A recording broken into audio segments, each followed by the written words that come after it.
Point on radio.com. And radio.com gives you so much more. Local news stations give you what's going on in your community, yet national news from CBS, CNN, or Fox News Radio.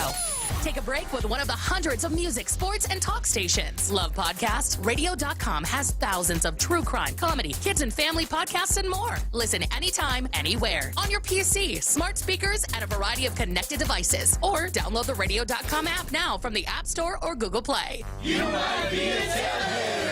If your day is not complete until Tall Tales starts at 4 p.m., you might be a tailgater. If every time you laugh, you now sound like the real Joe, you might be a tailgater. If you don't like Fridays because Tall Tales is not on during the weekend, you might be a tailgater. Tune in to Tall Tales with me, Bob Klitzkie, Monday through Friday at 4 p.m., only on 93.3 FM. And you, too, can become a tailgater. The Point is KUSG, Hagåtña, Guam, 93.3 FM and 104.3 HD3. This is a Fox News alert. Embassy staff in Afghanistan pulled out. I'm Mary Corsetti, Fox News. U.S. officials say the evacuation of the American embassy is complete in Afghanistan's capital city. Fox's Ashley Strohmeyer reports. The U.S. flag no longer flies at our embassy in Kabul. All personnel are now safely evacuated. They've been taken to the Kabul International Airport. The U.S. military has secured the airport's perimeter and is handling all flight operations. Taliban fighters swept into Kabul as Afghanistan's government collapsed. The Taliban say they want to form an open, inclusive, and Islamic government. And Fox News confirms the Department of Defense is preparing to house thousands of Afghan refugees at American military sites, including Fort McCoy in Wisconsin and Fort Bliss in Texas. Documents obtained by Fox News show plans to potentially relocate up to 30,000 Afghan SIV applicants into the U.S. in the immediate future. And it comes as the White House is facing criticism for earlier insisting that Afghanistan forces could fight back against the Taliban and that the capital city of Kabul wasn't under any imminent threat, all amid a planned complete withdrawal of U.S. troops by August 31st. The takeover now manifesting fully as Taliban fighters entered the presidential palace after Afghanistan's president fled the country. We are hearing from the Taliban themselves inside the presidential palace in Kabul as Taliban fighters walked through the halls of the palace. Afghan President Ashraf Ghani fled the country. This opened up the door, both literally and figuratively, for the group to go into the presidential palace and start to take over. According to these Taliban fighters who were speaking on live television, they coordinated throughout the day with the American military in terms of getting these evacuation planes out of Kabul safely. Part of the reason I think we have not seen many direct confrontations because we know there have been heavy conversations behind the scenes. Fox's Trey Yingst. America is listening to Fox News.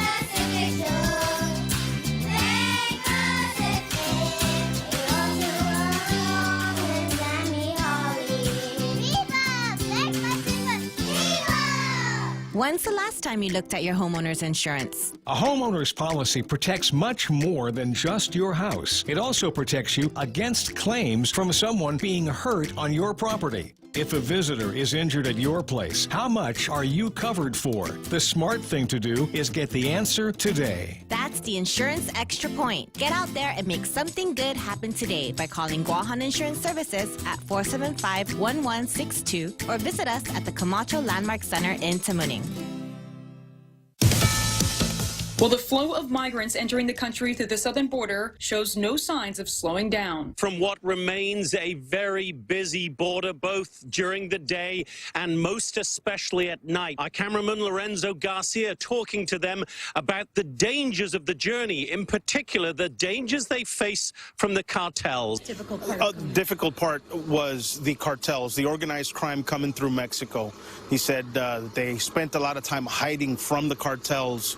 Because he's got two girls, he was concerned for their safety, and he thanks God that he got them here safely enough. The chief border patrol agent for this, the Rio Grande Valley sector, tweeted on Friday that on a recent day, almost 4,000 2,000 migrants had been encountered in one day in the Rio Grande Valley sector. Fox's Jonathan Hunt. And starting Monday, New York City will become the first major city in the U.S. to require proof of vaccination in order to eat indoors, use a gym, or see a show. The move is part of Mayor Bill de Blasio's Key to NYC plan. There are 3 forms of acceptable proof of vaccination: a CDC-issued vaccination card, the New York State Excelsior Pass, and the NYC COVID Safe app. Plus, the Texas State Capitol received a soaking surprise Sunday afternoon. Fox's Rob Dawson reports. It wasn't the Democrats from the state legislature who still won't come back to take up a voting rights bill. It was from Mother Nature. A rainstorm in Austin flooded the state capitol grounds. Video from Fox 7 showed the water was ankle deep on the floor and more was pouring in through the skylights. But as soon as the water came in, crews were on the scene working to clean up.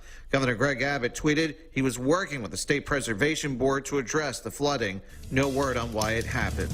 Rob Dawson, Fox News. I'm Mary Corsetti, and this is Fox News. Everyone has a busy schedule these days, and sometimes we forget to schedule our routine dental checkup and cleaning. Don't neglect your dental health. Schedule one today with Dr. Robert Yang and his Smile team, conveniently located at the East West Business Center on Marine Drive, Upper Tumon. Call us today at 647-8702 or 3. Again, that's 647-8702 or 647-8703. We make smiles happen. Starting August 1st, pandemic unemployment assistance claimants must start searching for work to remain eligible for PUA benefits. 3 work searches a week are required. Work searches include registering on HireGuam.com, meeting with employers, submitting resumes and applications, and attending job fairs. Only a few are exempt from the work search requirement. This includes those working reduced hours, those in training programs, and self-employed individuals. Remember, PUA ends September the 4th. Now is the time. Let's rebuild our workforce. For more information, go to dol.guam.gov. Leah Dunca from Security Title here with a little information about trusts. A trust is a legal entity capable of owning property. It can protect property from issues such as lawsuits or divorce and can be used to distribute property and avoid probate. Many trusts start as revocable but become irrevocable when the initial trustees die. Work with your estate planning attorney to see if a trust is a good fit for your family property. Call the professionals at Security Title. We are here to help. Welcome to Tall Tales with Bob Klitzkie, the only show on talk radio where common sense is a lot more common. Phone lines are now open at 888-TALK. That's 888-8255. And now, The Point proudly brings you Tall Tales with Senator Bob Klitzkie. A well-regulated militia being necessary to the security of a free state, the right of the people to keep and bear arms shall not be infringed. Especially on a Monday afternoon, after we haven't been here for 2 whole days. So anxious to get back on the air and communicating with our tailgaters that I could, I started to recite the Second Amendment as I came in the door. I just could hardly hold it back. I thought I was late. Yeah. Here we go. Let's start out with Zemi Ikutni.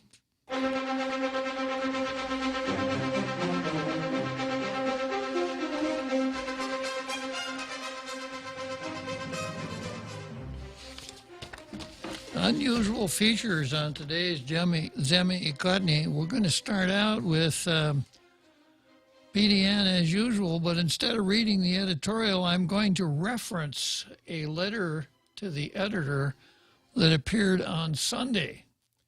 On Sunday, they had what's called the Sunday Forum. I mentioned that before. I explained what it used to be like before. It used to be Dwayne George would hold a meeting at the editorial or at the conference room of the Daily News meeting. They'd have really good sandwiches. And you get as many as a dozen people there presenting different points of view. And the idea was to be so persuasive that Dwayne, the editorial editor, would adopt your position in the editorial that would run on Sunday. Well, this time around, I was the only one that submitted.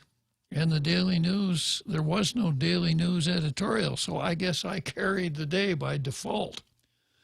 So what I sent into the Daily News was draft testimony that I may very well present at the next public hearing on Bill 112. I put it all together, and I submitted that testimony to the Daily News. Not a very good move on my part, because in order to make it fit the news hole, the editorial page editor had to chop it down a little bit, and it lost a little bit in the process. So I'm not going to go through my whole letter or the whole letter to the editor. You probably want to pick it up and read it, or go online and read it. I think it's interesting. But it started out using the words, the Big Lebowskis. Jose, I asked you last week if you'd ever seen the movie The Big Lebowski, right? Yes, sir. Close enough for government work, right? Very close. Yeah. So I identified the parties involved with the triple MAA controversy as the Big Lebowskis, as those who want to do away with the triple MAA, because they're claiming, rightfully so, that it denies them access to the courts. And then the folks on the other side are referred to as the docks, not a place where you tie up your boat, but the docks. And that meant doctors, nurses, etc. I believe I explained medical practitioners.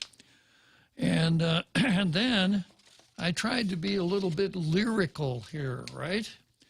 And I started out like this. Honorable senators, when an irresistible force such as you meets an old, immovable object like me, you can bet as sure as you live, something's got to give, something's got to give, something's got to give. You heard that song, Jose? No? Never heard it? Probably if you hum a few bars. When an irresistible force such as you. Maybe if you sing the whole song. Sorry, Bob. I want to keep the audience here, right? I suspect that our tailgaters are familiar with that song. Right, I'm sure. It was a Johnny Mercer song, 1954, and it was big back in 1954. And but the point I wanted to make is that when an irresistible force meets an immovable object, which is, of course, an impossibility, something's got to give. And that was my approach to this whole controversy between the Lebowskis and the docks. Something's got to give. So I laid out my points in the letter, which the newspaper picked up and ran with. And at the end, I'll just go through the summary again. At the end of my testimony, I say, something's got to give. I submit the triple MAA is replaced by amended Bill 112. Bill 112 provides docs alternate forms of arbitration after a 30-day cooling off period. Docs pay for arbitration, thereby allowing the Big Lebowskis access to the courts. And the way I phrased it was like this. Channeling President Obama, if you like your arbitration, you can keep your arbitration. But you're going to have to pay for it. Yeah. And then next point, docs are protected from frivolous litigation and higher insurance premiums, and I explained how that was done. And the standard of care is amended to give docs who are attempting to provide care to patients in what are often adverse circumstances some comfort. So that was my draft testimony. If you want to read it, it's in the Daily News, Sunday edition. And it's draft. The way if I can, what I like to do is I like to get to the computer, to a keyboard, and get it out as fast as I can. And then it's kind of like wine or cheese. The more it ages, the better it gets. And I go back and fine tune it here and work on it there. So that's why I call this a draft. But I thought the opportunity to get it in the Daily News was too good to pass up. So rather than recast it as a column rather than testimony, I fired it off as it was. Okay, let's go to the real Daily News editorial.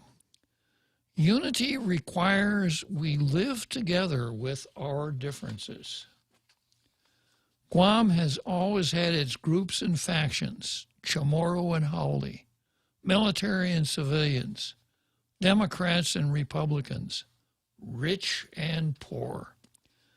But despite our disagreements, we have always demonstrated great unity in a storm. Differences dissolve in a typhoon. Never are we more together than after a storm has tried to blow us apart. Another storm has been blowing here over a year, and we're in danger of losing much of what makes us Guamanians.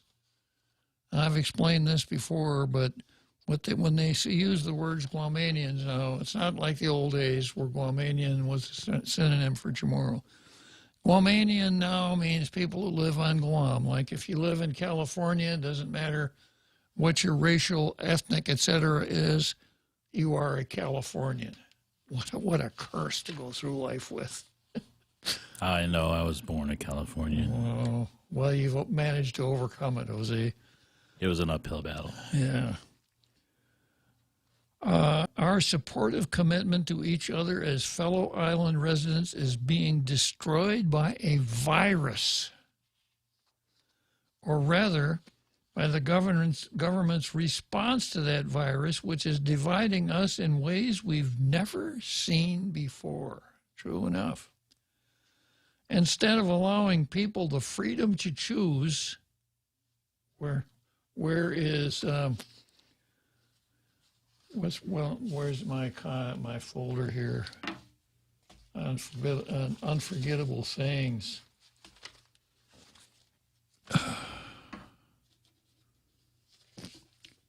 Let's see here. Yeah. Where is Vanessa Williams when we really need her? Here's what attorney Vanessa Williams has said. It's impossible to separate our choice of whether and when to have children from every other choice in our lives. So I suspect she'll really groove on this editorial, right? Don't hold your breath. Yeah. Instead of allowing people the freedom to choose, we have seen a concerted effort to force these experimental shots onto everyone. We had to reach 80% to get, quote, herd immunity. Never mind that natural immunity is what drives herd immunity, or at least it did until the definition was changed. They need a beep beep at the Daily News. In order to do this, the government and island media begged, enticed, bullied, and shamed people into getting jabbed. Even last week, this paper published a letter that insulted and demeaned everyone who has not yet chosen the experimental shots. And by the way, I've had more than one person ask me why I didn't put Dr. Friedman's letter on the card. That's a good question. My initial response was, well, you know, the card usually requires two parties. A couple of heavyweights fighting each other for the title, or a plaintiff and defendant or something like that. But I should have. In retrospect, that would have been a good call. But I'm making up for it today. All of this is working to divide the people of the island, to make us suspicious of one another, indeed to make us hate each other for our personal decisions. No drug or medical treatment is one size fits all.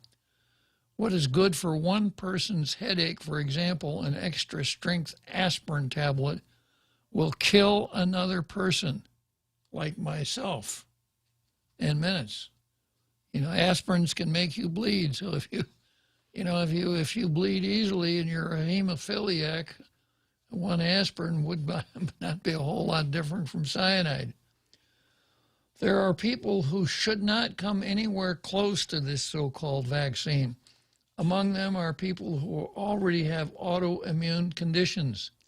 I know of one case, not on island, where a young man with a rare autoimmune condition died after taking the jab on his doctor's advice. My daughter has 3 autoimmune conditions, including one that directly affects her brain.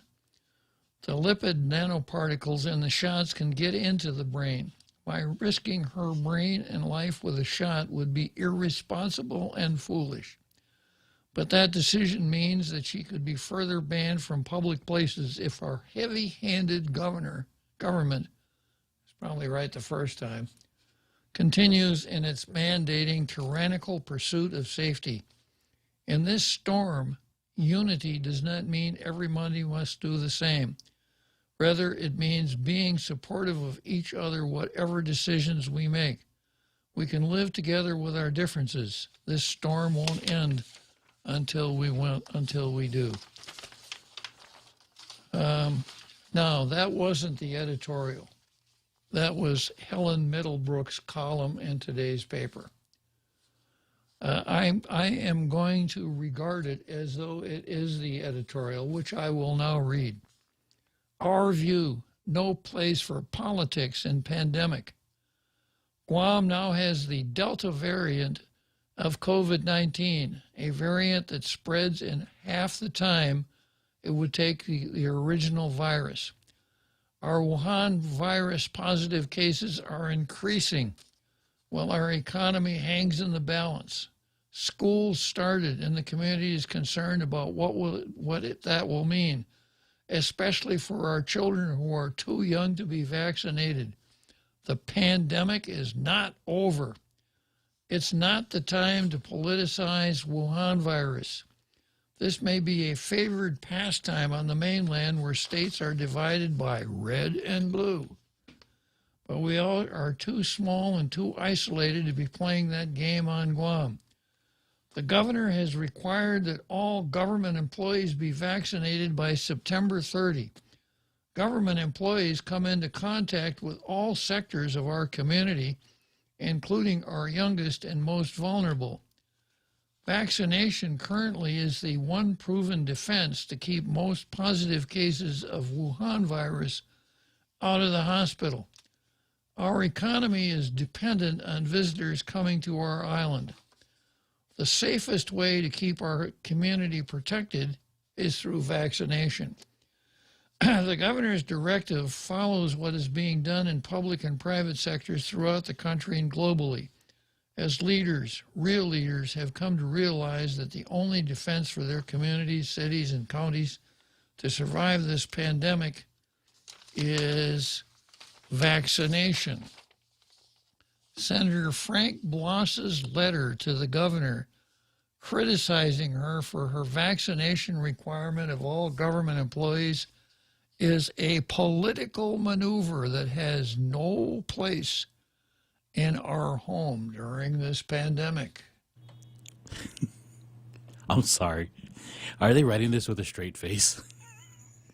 I think so. They must have gotten, what's his name, Tapasnia to help them out a little bit, huh?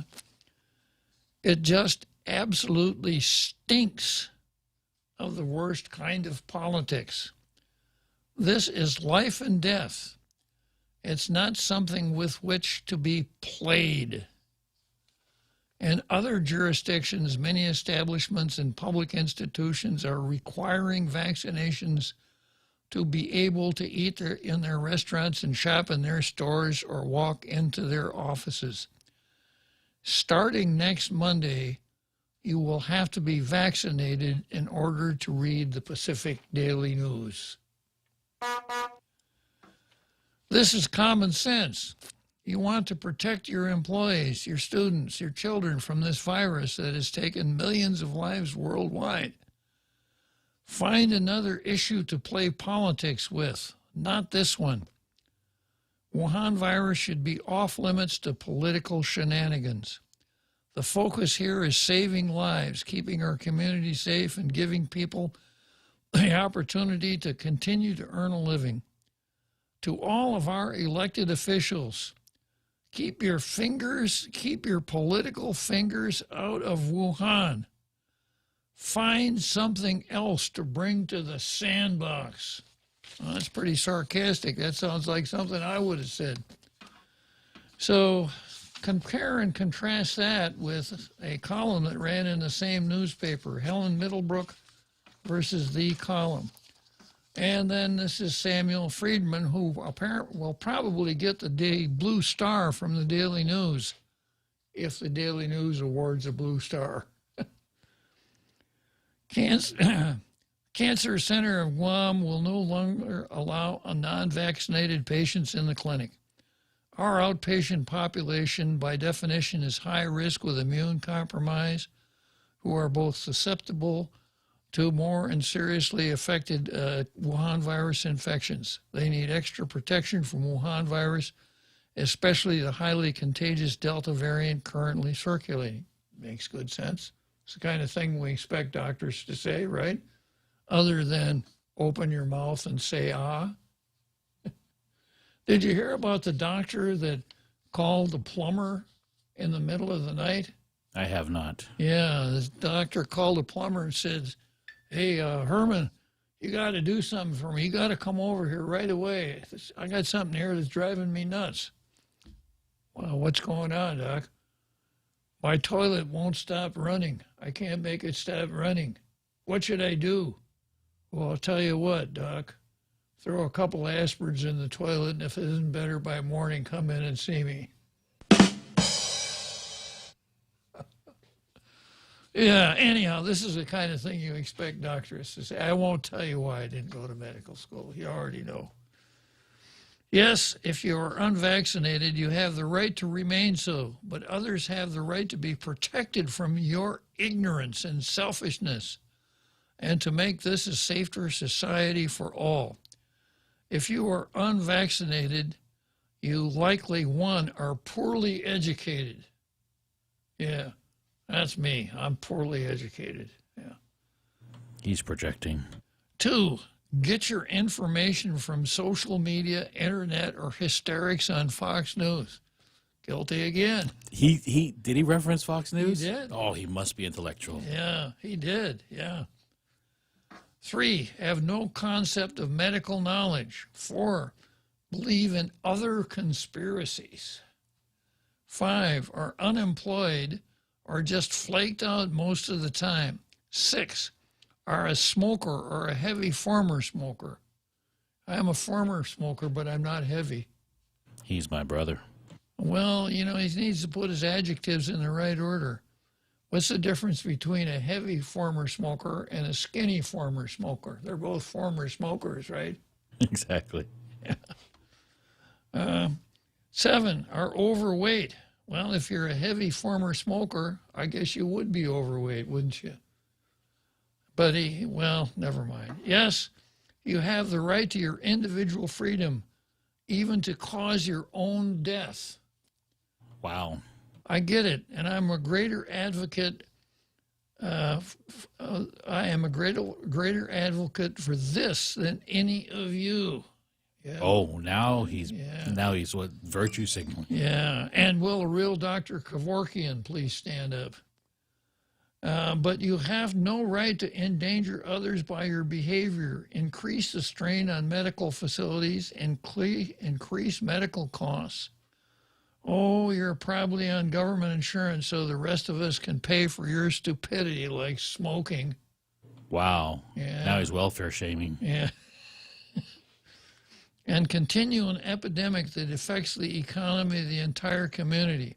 He sounds like he's talking about a basket of deplorables, doesn't he? Right. Maybe he's laying the foundation to run for president on the Democrat ticket. Maybe he stubbed his toe that morning. If you are a patient of Cancer Care of Guam, you are at a much higher risk from Wuhan virus and hurt feelings. If logic cannot persuade you, or as I have heard, your, quote, opinion supersedes medical knowledge, We will have our medical visits by televised medical means. If you are a new patient, we will give you one visit, and you can have your first vaccination free at our clinic. He just created a new privilege class. If you refuse after this, it's telemed. Accompanying personnel with patients who have not been vaccinated will have to wait outside the clinic. Yeah. I just have one question. Certainly. What's the medical science that says vaccinated people do not spread the virus? There is none. Oh, okay. Just clarifying for that first statement he made. Yeah, it's just one of those, oops, my bads. Yeah. So let's see. Helen referenced this by saying, yeah,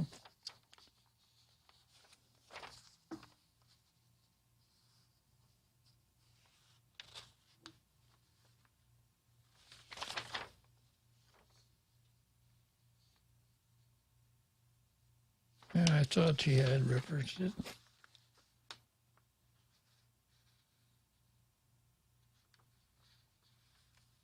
Well, I hope he has better bedside manner than this.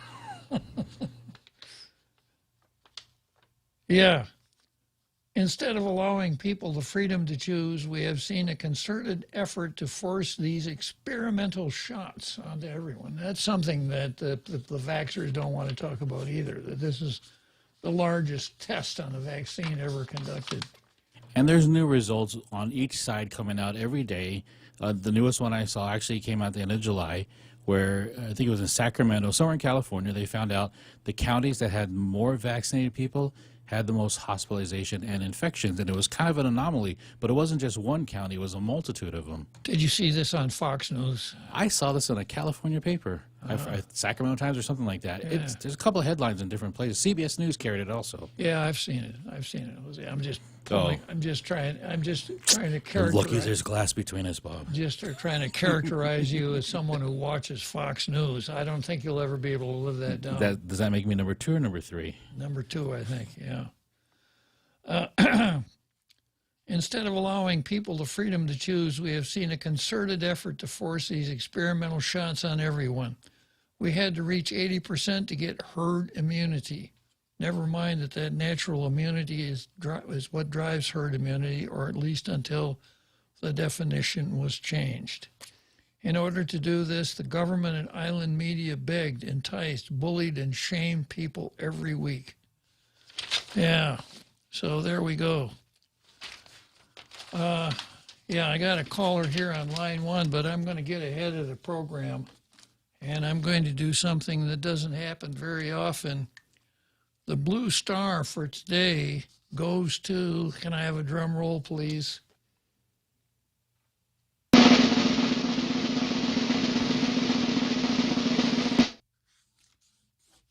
Helen Middlebrook.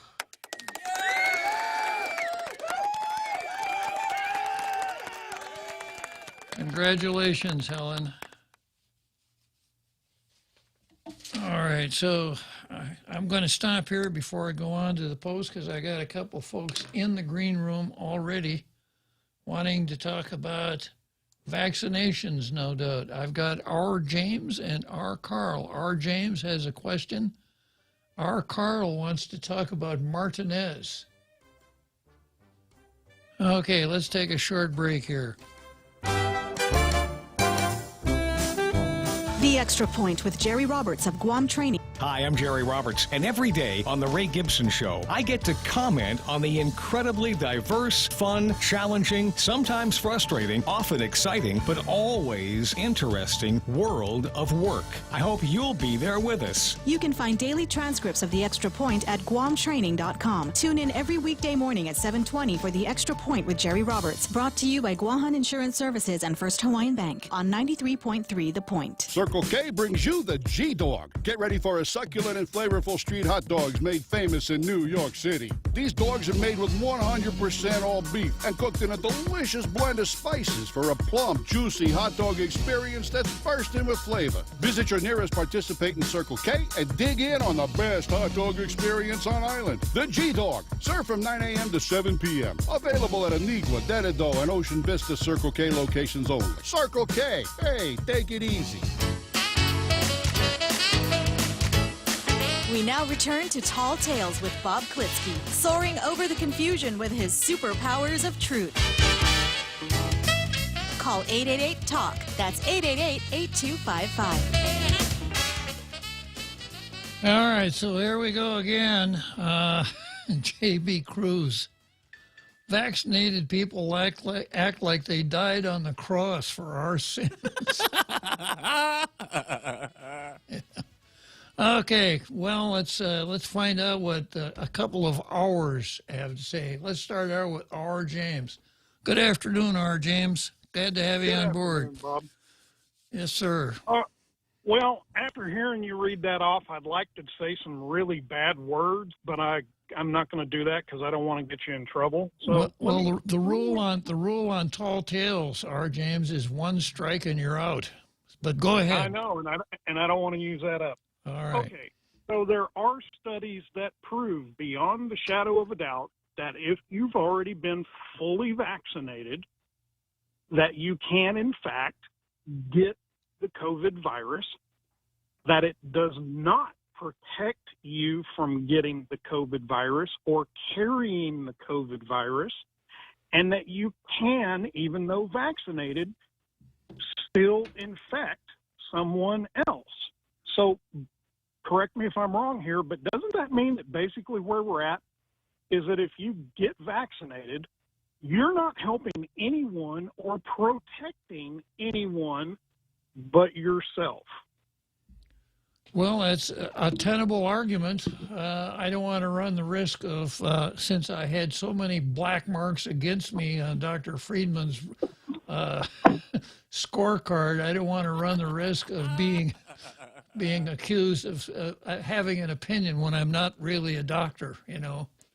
Well, okay. What you say is that I'm not a doctor and I don't play one on TV or YouTube, but it sounds to me like that doctor and former Governor Schwarzenegger, they ought to go and keep house together, okay? Because you heard about Governor Schwarzenegger's comment about our freedom, right? I didn't. Enlighten me. He was on an interview, and he was given his spiel about everyone should be vaccinated, has to be vaccinated, and that, yes, you have your rights and you have your freedoms, but screw your freedoms. Everybody has to be vaccinated for the greater good. And he said, screw your freedoms. Good call, yeah. Anyway, all right, well, if that's the case, then I'm going to say one last thing, and it goes to his scorecard as well. I have not one, but 2 master's degrees. So let's see if I can show how uneducated I am here. Well, I'll just make it real simple.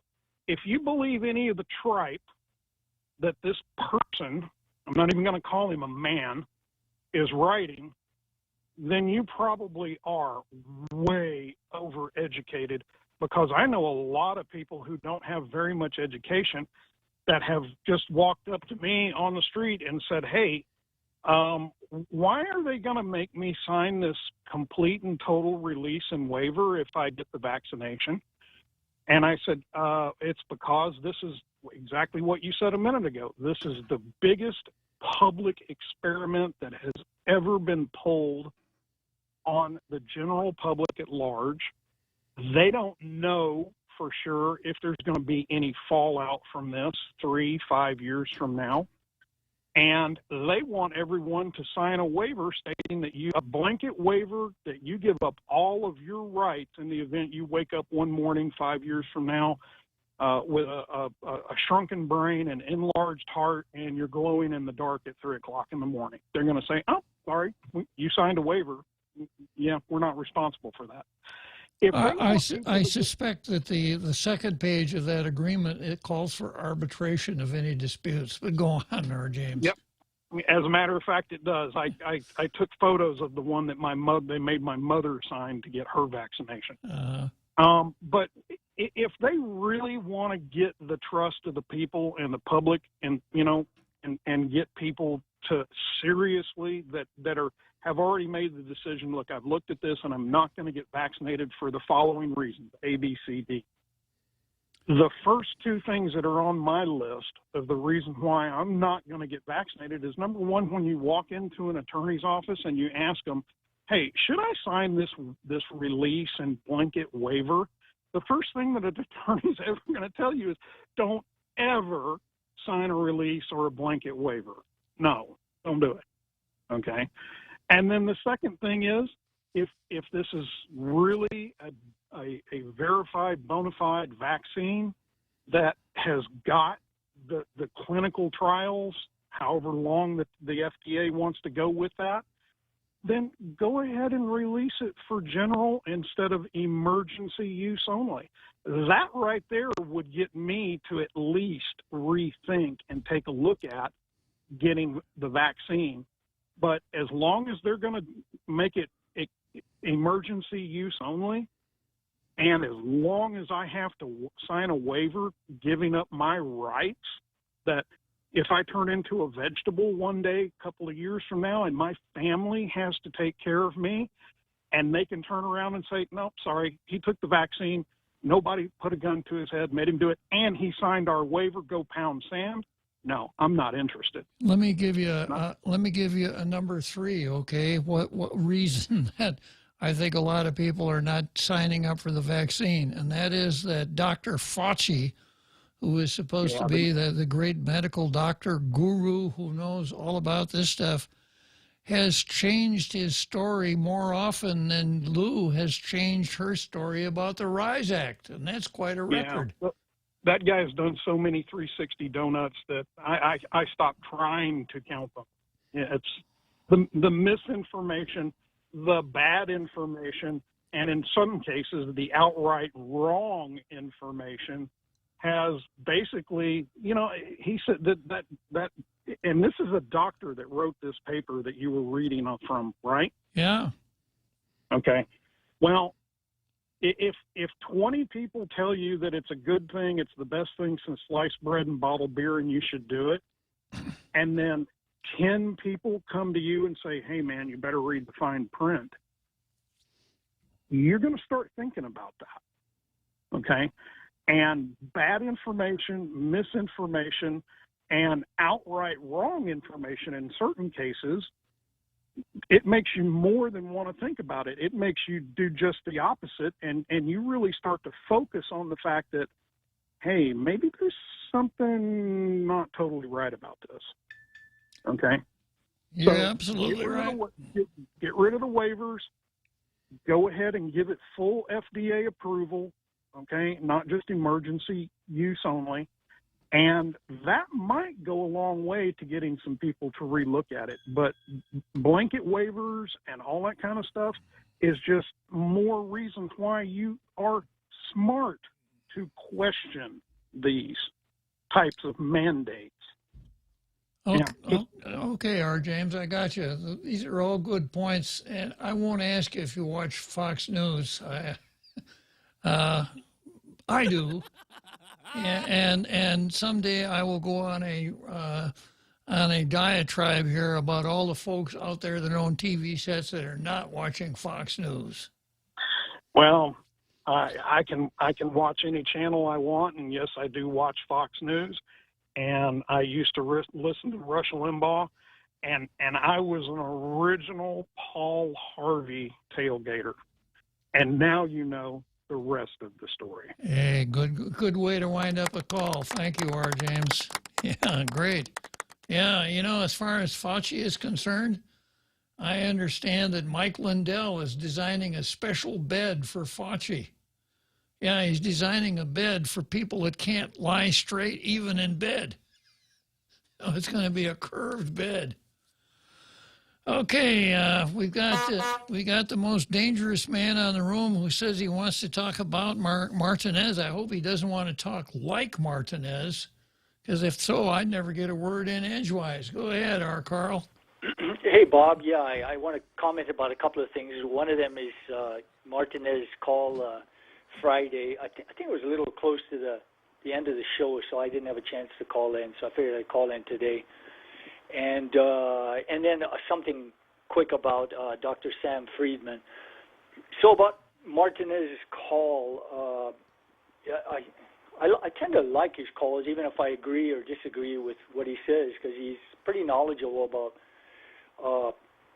legislative history. He's got quite a memory, and I think you'll agree with that. So I always find his calls interesting. But I found that Friday's call kind of a little strange, because he does listen once in a while, and it's almost like he was a new caller. He's saying that you should stop using these these names sometimes that these kind of rib poking names of certain senators when they've done some passed some bad legislation or done something strange. And you've been doing that for like the last, going on 3 years, I'm guessing. It's 2017 when I first started Tall Tales at another radio station. 2018. Yeah, so there's nothing new, And, frankly, I think it's a long tradition, of using satire to kind of rib the establishment, and get your point across. Because if you're all, hunky-dory and high-fiving and all that stuff, you don't get any attention. Well, I guess that some people appreciate it because Rush Limbaugh and Mark Levin picked it up from Tall Tales, obviously. Yeah, exactly. Yeah, and satire has a long tradition, and this kind of ridicule of the establishment is nothing new. I mean, it's been going on for many, many, many decades, and it serves a useful purpose. Your show is kind of like, an H.L. Mencken opinion piece.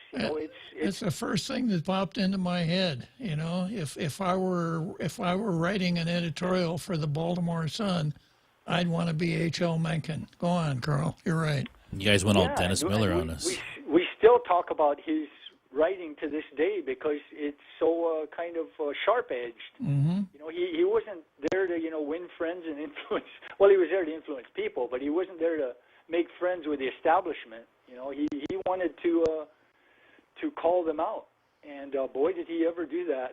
He was not very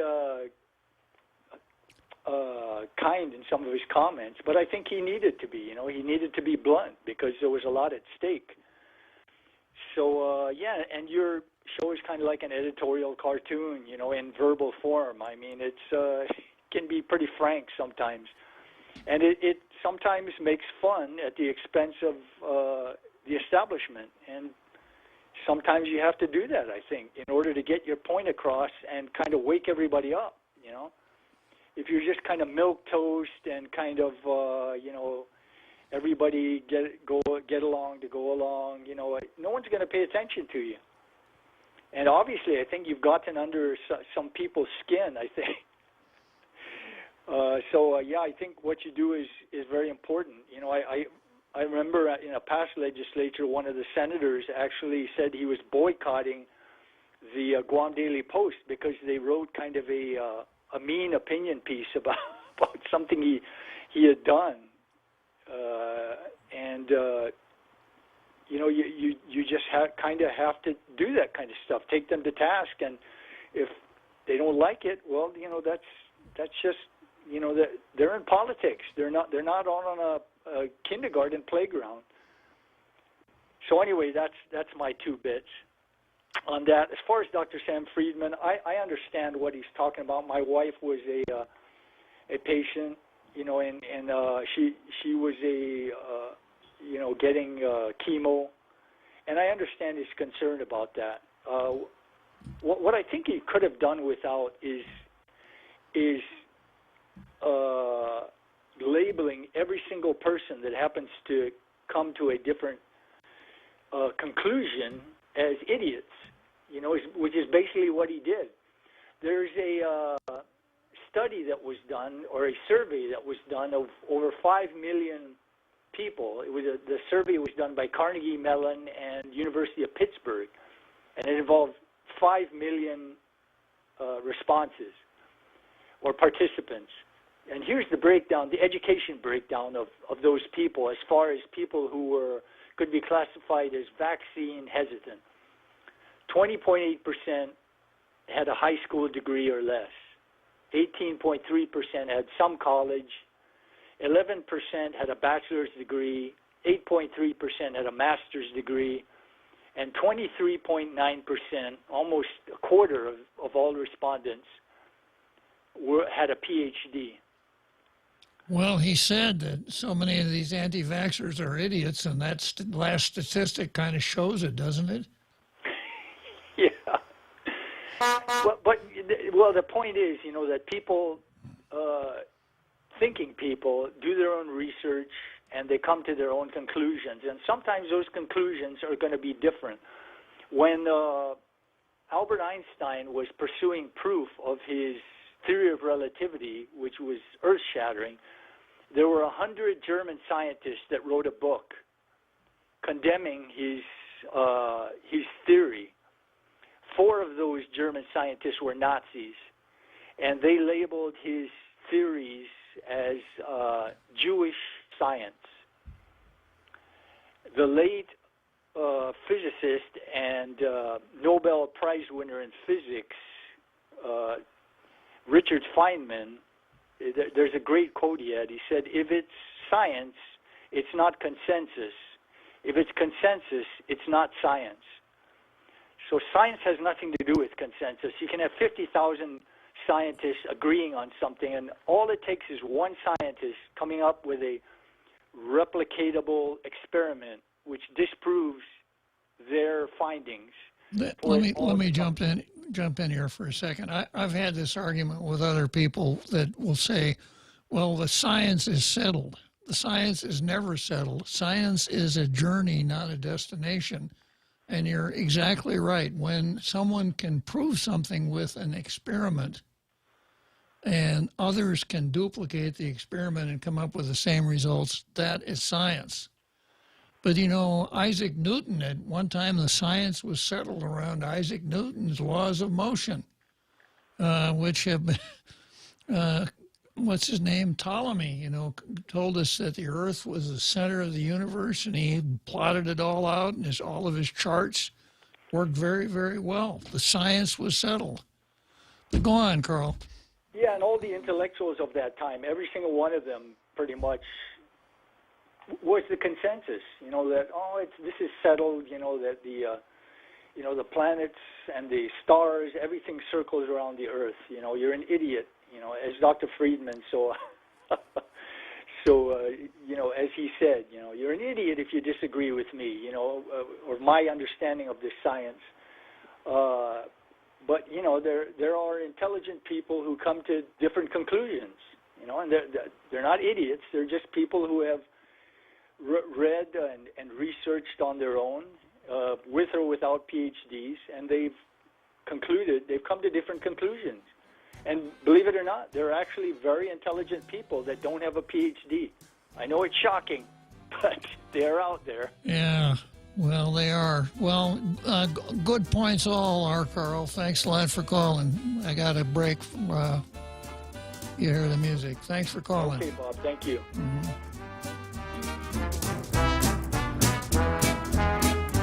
Hafaday, this is Congressman St. Nicholas. Your congressional office would like to remind you that pandemic unemployment assistance is set to expire on September 6th of this year. We encourage the people of Guam to seek out active employment as much as possible, as jobs continue to remain limited, and we want to prevent hardship for our people at the conclusion of the PUA program. Thank you, and si tuos mahase.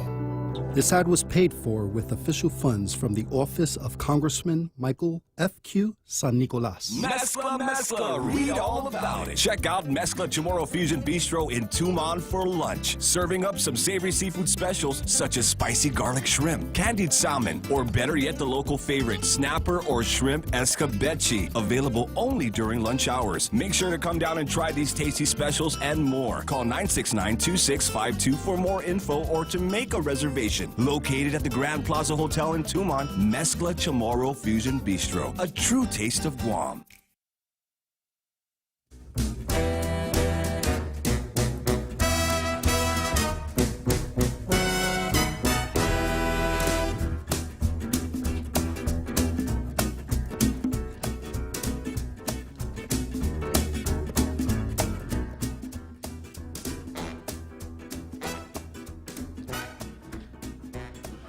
So here we go, back on the air for another 6 minutes till we get to the big halftime show. And I've got another Joe who wants to talk about Michael San Nicolas in Afghanistan. Was that mentioned in the editorial? No. Okay, well, I suppose you have a compelling reason for breaking into the middle of the show with this, another Joe. I hope it doesn't have anything to do with Compact Impact, but what do you got to say? I'm sorry about it, Bob. No, it's breaking news all over the fall of Afghanistan and the so-called miscalculation and all these people who are desperate to get out, and they're attempting to compare it to Saigon in '75. It is, Saigon, yeah. right? So this is a obvious indecision on the part of Biden.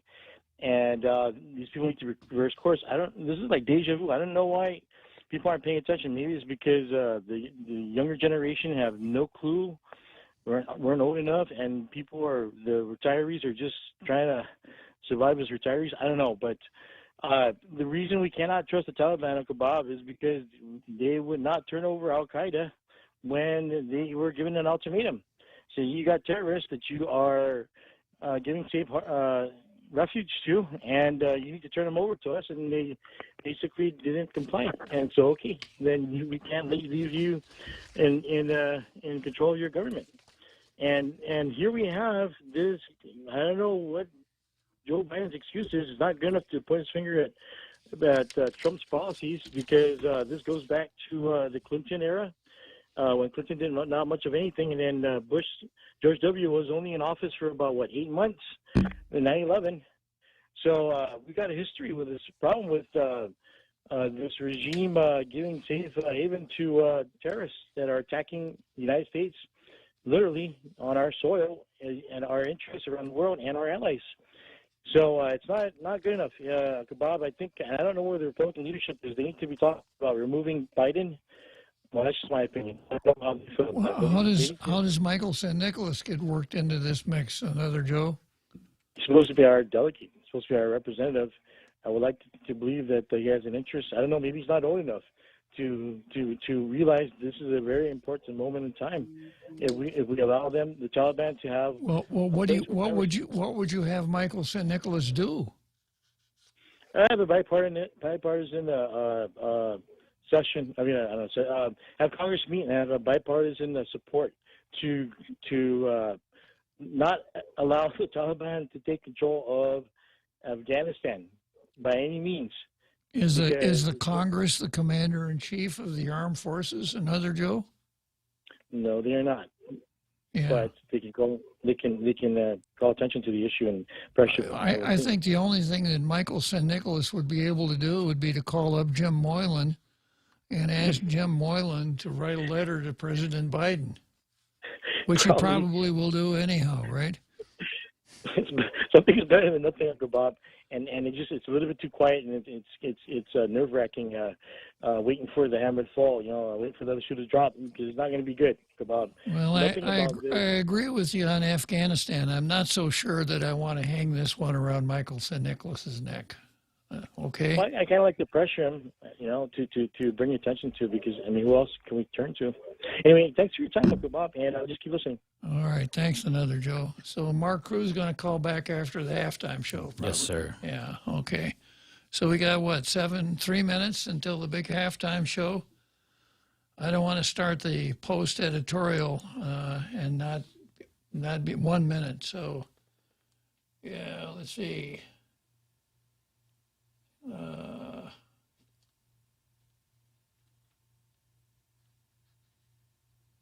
J.B. Cruz says, turn in those religious or medical exemptions, folks. If they don't accept it, let them fire you and get it down in writing. Don't give in to them. Yeah, well, those are valid points. But even if there was an exception from the vaccine, you would still have to go through with the testing. Am I correct on that, or is that probably, correct? Yeah, probably, yeah. Well, we know that the law really favors draconian actions here, going all the way back to Jacobson versus Massachusetts, which didn't hold that the state has the ability to stick you in the arm, but it does hold that the state can punish you if you don't do it, if you don't let them, right? But there's always a big difference between what you can do and what you should do, and that's where we are. Okay, let's break for that big halftime show. We'll come back in a few minutes.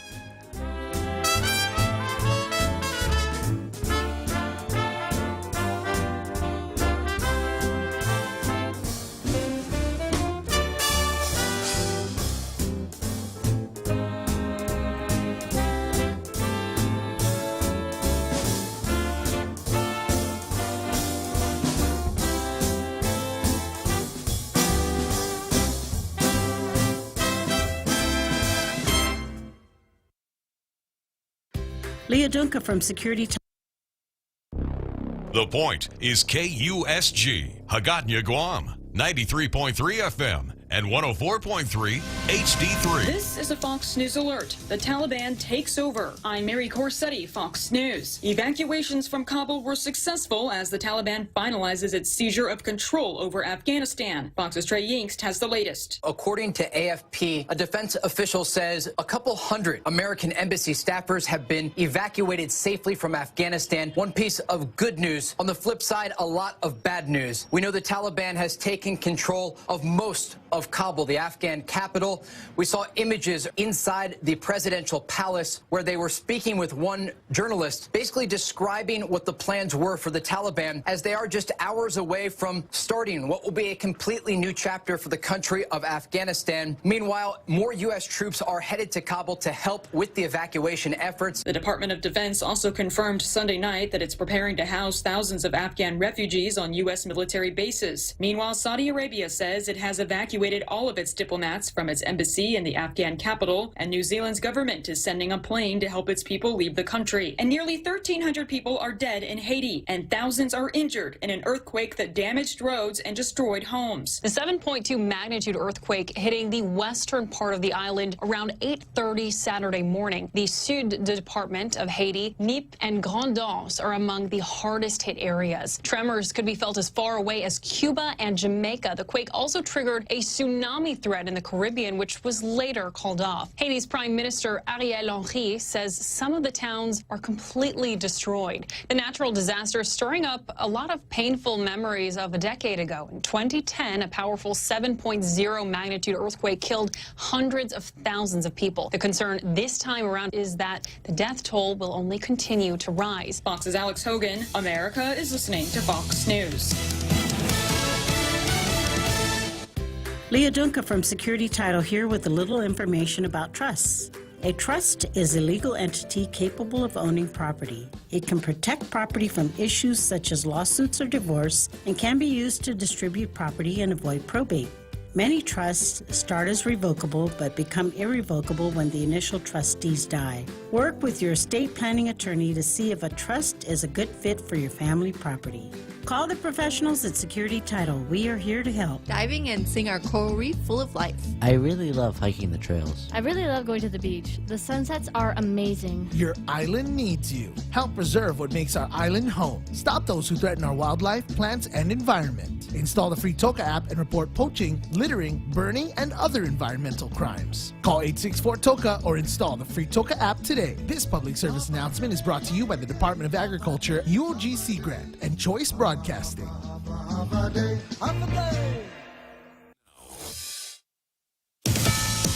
Well, a nibbled medal prompts an Olympic intervention. Fox's Simon Owen reports from London. When the mayor of Nagoya, Japan, met with a local athlete who just won gold at the Olympics, he asked to hold her medal and promptly bit it for a photo in the style of some Olympians.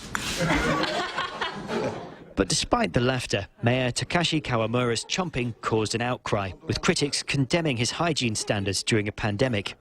He has apologised, but the fury became so loud, Olympic organisers have agreed to replace the medal, in line with the wishes of its recipient, softball player Miyu Goto. In London, Simon Owen, Fox News. And in sports, Indian starter Tristan McKenzie retired the first 23 Detroit batters in order before Harold Castro lined a single with 2 outs in the 8th inning, and Cleveland beat the Tigers 11-0. The crowd of a little over 25,000 gave McKenzie a standing ovation after Castro's hit and another after he finished the inning with his 11th strikeout. McKenzie came within 4 outs of breaking baseball's longest no-hit drought. Cleveland hasn't had one since Len Barker's perfect game in 1981 against the Toronto Blue Jays. Plus, a docu-series on America's most notorious serial killers kicks off A&E's True Crime Week. Invisible Monsters, Serial Killers in America tells the stories of 5 infamous serial killers: Ted Bundy, John Wayne Gacy, Jeffrey Dahmer, the Green River Killer, and BTK. Together, these killers weave a tale of the perfect storm of what was happening in America, in culture, in communications, in law enforcement, in media, and technology that allowed them to kill and evade capture. There were no computers. No DNA. We didn't yet have the 911 system. All of a sudden, we had a monster in our midst. The 3-part docuseries on A&E tells the stories of these killers and their victims by those closest to them. Michelle Polino, Fox News. I'm Mary Corsetti, and this is Fox News.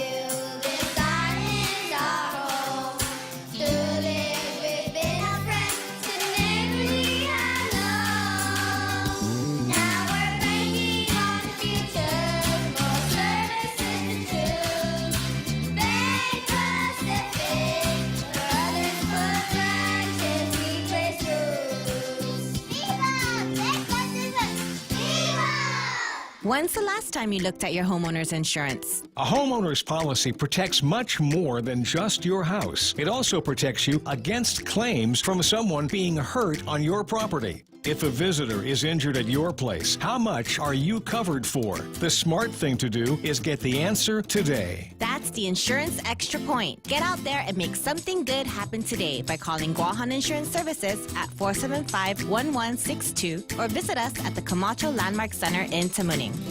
Need to finish the job or start one the right way? Get the right stuff at East West Rental Center. You can switch to easy mode using industrial strength equipment. With years of experience helping builders, East West Rental gives you exactly what you need. Tools for landscaping, concrete, lifts, trucks, tables, tents, chairs, water blasters, excavators, forklifts, air compressors, and more. Call East West Rental Center at 646-1463 or visit them in Upper Tumont. Open Monday to Saturday from 7 to 5, Sundays 8 to 5.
So here we go, back in the second half of Tall Tales. And starting out the second half, I've got Mark Cruz who wants to talk about a C-17 story. out of Afghanistan. So tell us more, Mark. Hey, Bob. You know, every time I hear that music, I think of the movie War and Peace. All right. But, getting back to the subject at hand. Yeah, no, I saw this one story from the UK Defense News, and it's one of the C-17 evacuation planes that's the Globemaster. And my son's best friend from high school flies one out of the upper East Coast area. So I'm wondering if he may have been the pilot. But they stuffed over 800 people into that plane to get it out of Kabul. So my joke on it was, eat your heart out, A380. You can only get like 600 or 700 people on your plane. That's a lot of folks in one plane. Yeah, well, you know what? When you either get on the plane or die, I don't mind, smelling like somebody else's fafa. But the other thing is, when you told that joke about the doctor and the plumber, yeah, it reminded me of the joke about the doctor and the mechanic. Go ahead. And you ready? Yeah. Okay, so the doctor brought his car into the mechanic, and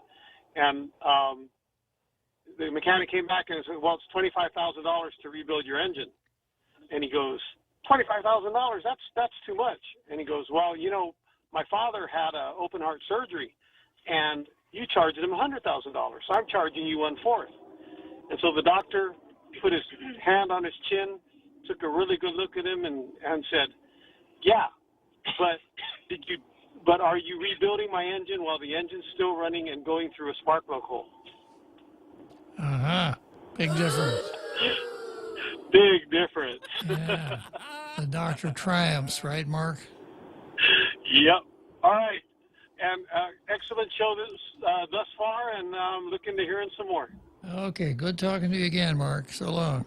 Take care, Uncle Bob. Bye. All right. Okay, so here we are. We spent a fair amount of time here on the first editorial in Zemi Akatne. Now it's time for the Post, and this will take a little while, too. The title, New Rise, raises new questions. Considering how agile the government has been in putting together programs and initiatives during this pandemic, we wonder why it took 8 months before the administration finalized a long-awaited direct aid program first created by senators called the RISE Act. Governor Leon Guerrero and her team have been able to stand up mass vaccination clinics, prize sweepstakes for getting vaccinated, an unprecedented unemployment benefits program, vacation incentives for tourists, small business grants, and more in less time than that. But it took from December 2020 to August 13, 2021 before AdLoop settled on how the community can apply for and how the government will implement a one-time benefit of $800 for single tax filers and $1,600 for joint filers. In that time, the administration has decided to, 1, lapse the original program into law, 2, expand it into the All-Wise program so local and federal government workers will be eligible for the benefit, 3, defer requirement to produce mayor's verification until after an application is submitted, once long lines became an issue, 4, reestablish the governor's expanded program with a streamlined application process. The governor has chided lawmakers along the way for a number of reasons. One consistent refrain we've heard since last year is the criticism of senators overreaching their authority by appropriating federal grants in local law, something the courts have held they're not able to do. The governor also shared pointed words about lawmakers, providing her with contradictory bills this month to increase the cash payout for the program, accusing them of being more interested in headlines than helping residents. Political motivations are certainly at play. That's only natural for politicians. But even the more politically minded initiatives launched during this pandemic, particularly giving cars and cash away for being vaccinated, haven't had as much difficulty getting off the ground as the RISE Act. haven't had as much difficulty getting off the ground as the RISE Act. Yeah, I think it was probably accidental, but still counts, right, Jose? Give them something. Yeah. Or the governor's expanded All Rise program of ed. We agree that during the current public health emergency, particularly while seeking election or re-election in 2020, lawmakers have at times acted more as politicians than policymakers. Some, understandably, did so out of frustration over the fact that while much of the government's emergency management lies solely with the governor and her administration, constituents still expected senators to provide solutions during the pandemic. So the lucky ones that got to go to Matais probably got an earful from constituents, right? There's an argument to be made that Leon Guerrero herself opened the door and perhaps encouraged this kind of behavior with inconsistent objections to bills that targeted congressional bailout money.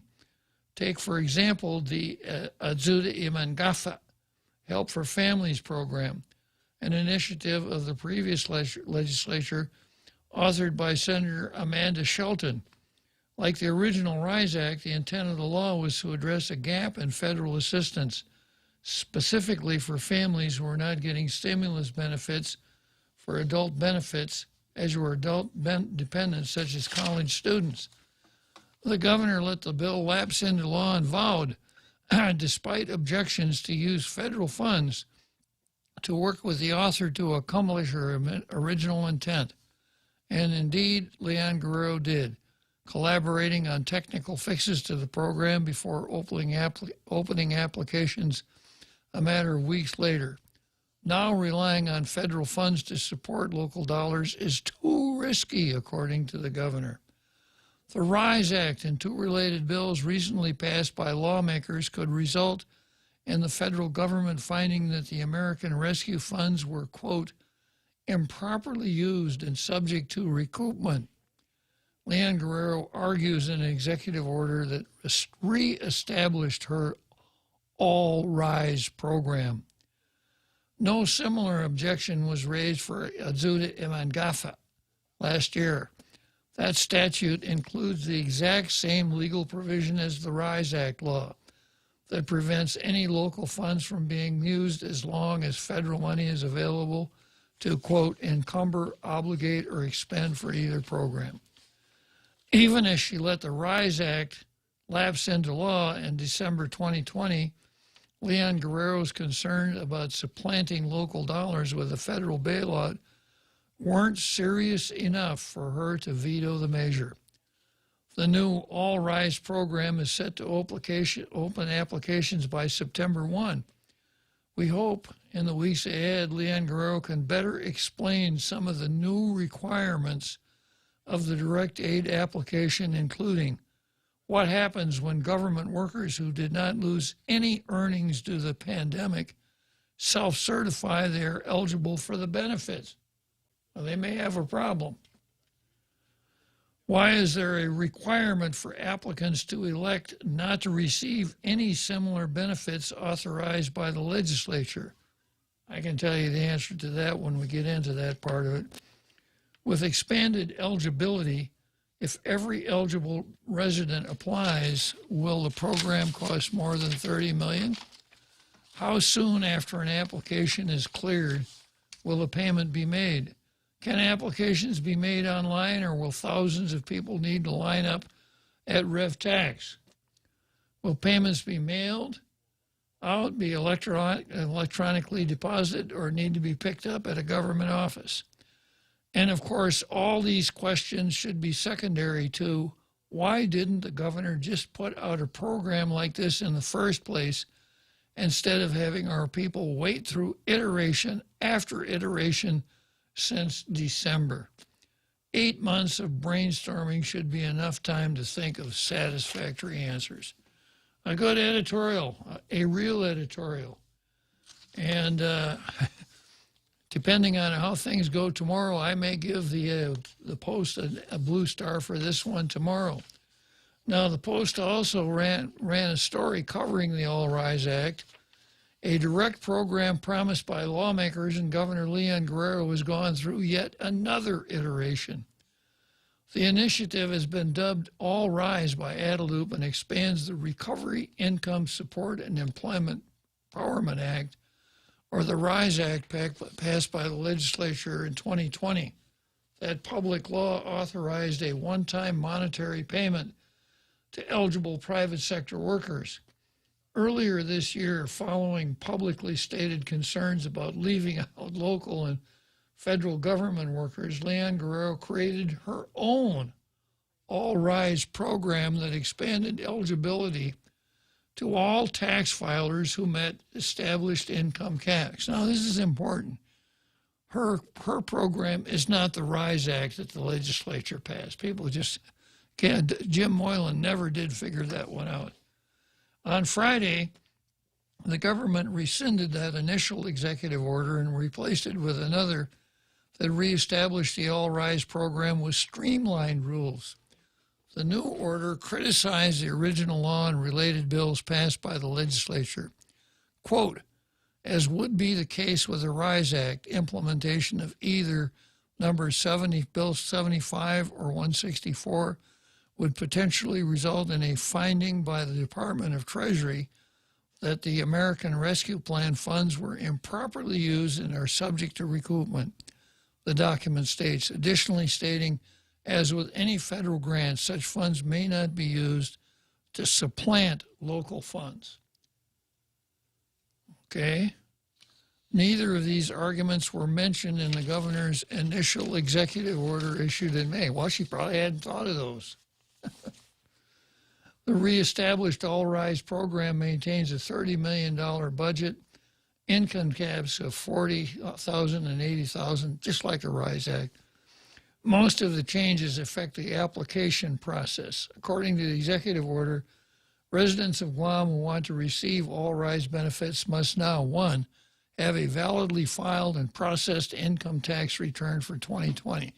Now, whenever this is mentioned, there is concern for those folks whose income is not sufficient to cause them to be required to file an income tax return.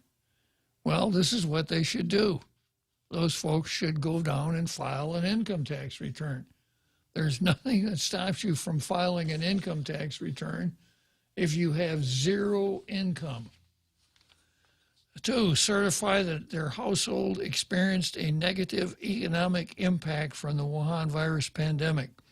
3, certify they were residents of Guam in 2020. 4, submit Form 8821 or its equivalent to Rev Tax.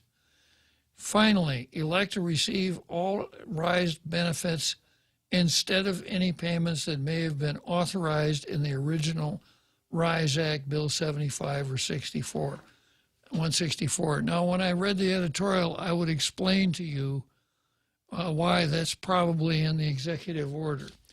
And it goes, once again, to lawyers who draft things like executive orders.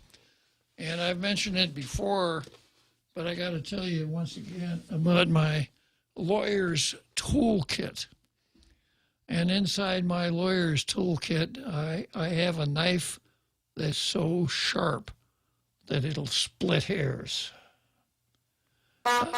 I have a small handheld computer that has an algorithm that will determine how many angels can dance on the head of a pin. I have in that toolkit a pair of dung-colored glasses. I don't want to use the word I would use if I weren't on the air, but I think you get the point.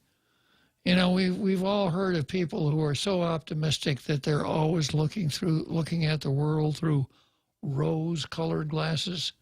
That's not lawyers. Lawyers look at the world through dung-colored glasses, which means they look down the road as far as they possibly can and try to spot every possible thing that could go wrong, and then try to figure out some way to deal with whatever it is that they see through those dung-colored glasses.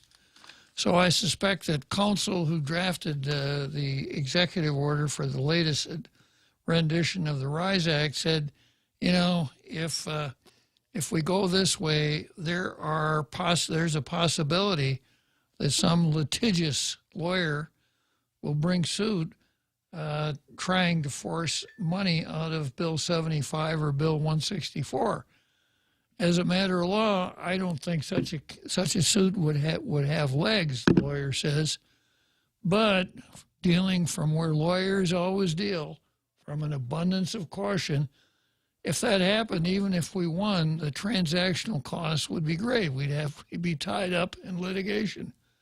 So the easy way to get around this is that anybody who applies for the RISE Act will have a form allowing them to waive any right to any other entitlement.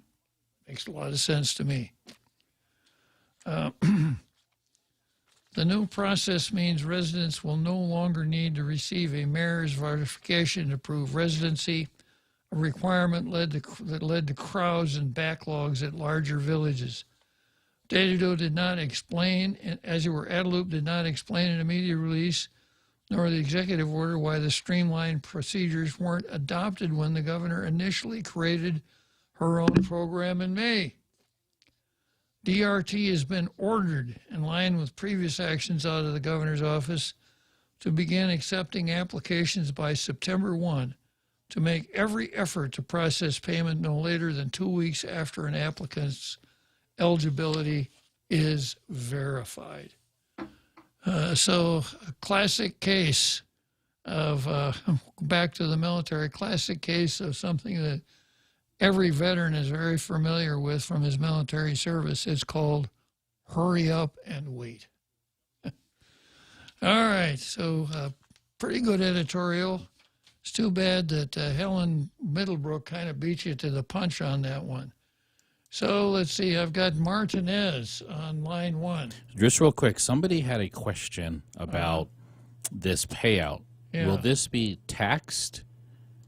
Yeah. Usually, okay. And if so, is there a place for withholding, to opt for a withholding option? I don't think so. Okay.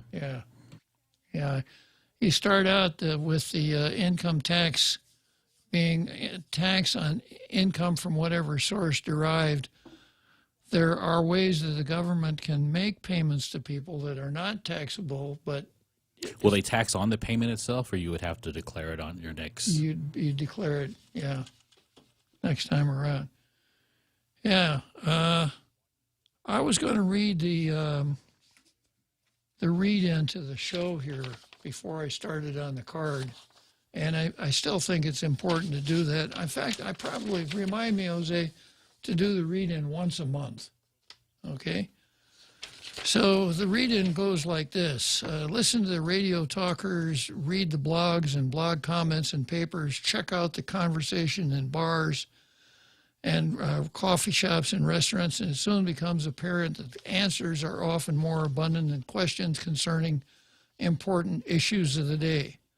One of the functions of Tall Tales will be to state questions for the answers that many seem so sure of, and then respond to the questions. And then I've got a list of 24 questions there that I could ask if I ever get to the point where I don't have anything to talk about. I got there once, as a matter of fact. The first one is, you can carry any gun anywhere at any time. Second one, we are second-class citizens. The read-in goes on to say, the list is not to suggest that there aren't plenty of other interesting questions or answers to take up every day. There are, and they can be addressed. Usually serious and sometimes humorous, I hope. Tall Tales will examine current events, government and politics, and occasionally drift into history, culture, religion, law, and once in a great, great while, but only very, very cautiously, rumors and gossips. Tall Tales is structured, but can entertain whatever callers want to discuss at any time. Tall Tales is an issue-driven, fact-oriented, interactive talk show that invites audience participation. It has been the top-rated FM radio show in all of Micronesia. The statistical branch of Tall Tales came up with that rating. I concur. Yeah. Facts and no-nos. They say everybody knows that. Well, we've always done it that way. There's no doubt in my mind. No, that's not how we do it. How about a little analysis and some critical thinking? Don't look for an abundance of common sense at Tall Tales. Your common sense is what tells you that the world is flat, that iron ships could never float, and that an object that is heavier than air could never fly. Well, of course, common sense is to be valued, but not when it is a synonym for reverence for status quo or timidity.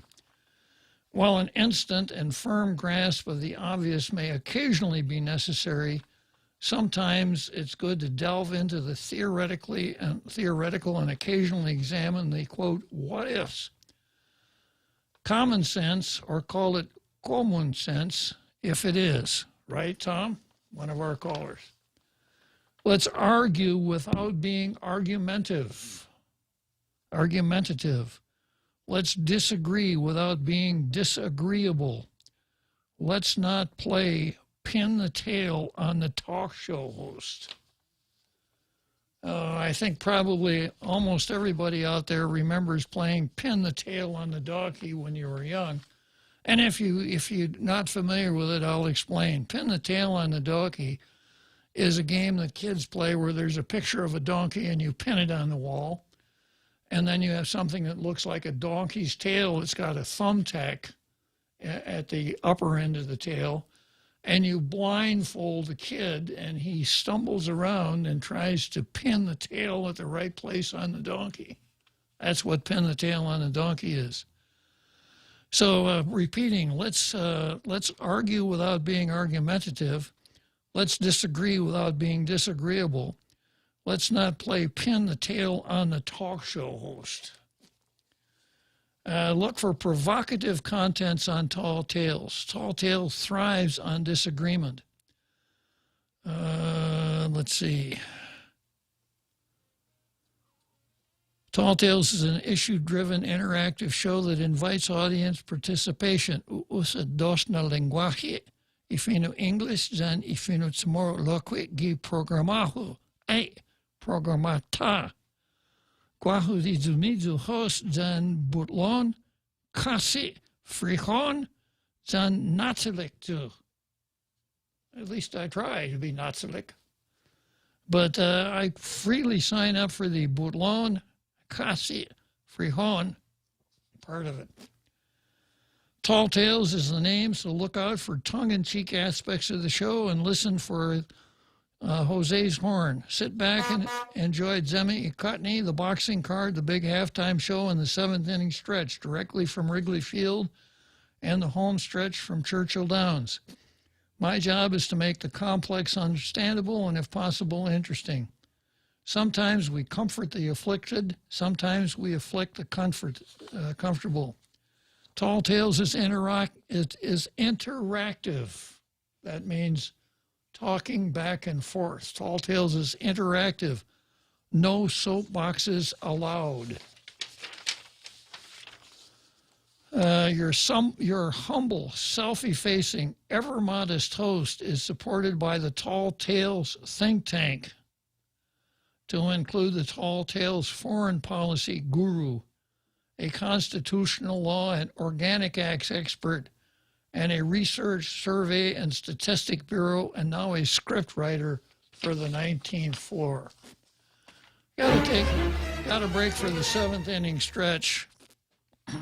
The Extra Point with Jerry Roberts of Guam Training. Hi, I'm Jerry Roberts, and every day on The Ray Gibson Show, I get to comment on the incredibly diverse, fun, challenging, sometimes frustrating, often exciting, but always interesting world of work. I hope you'll be there with us. You can find daily transcripts of The Extra Point at guamtraining.com. Tune in every weekday morning at 7:20 for The Extra Point with Jerry Roberts, brought to you by Guahan Insurance Services and First Hawaiian Bank on 93.3 The Point. Starting August 1st, pandemic unemployment assistance claimants must start searching for work to remain eligible for PUA benefits. 3 work searches a week are required. Work searches include registering on HireGuam.com, meeting with employers, submitting resumes and applications, and attending job fairs. Only a few are exempt from the work search requirement. This includes those working reduced hours, those in training programs, and self-employed individuals. Remember, PUA ends September the 4th. Now is the time. Let's rebuild our workforce. For more information, go to dol.guam.gov.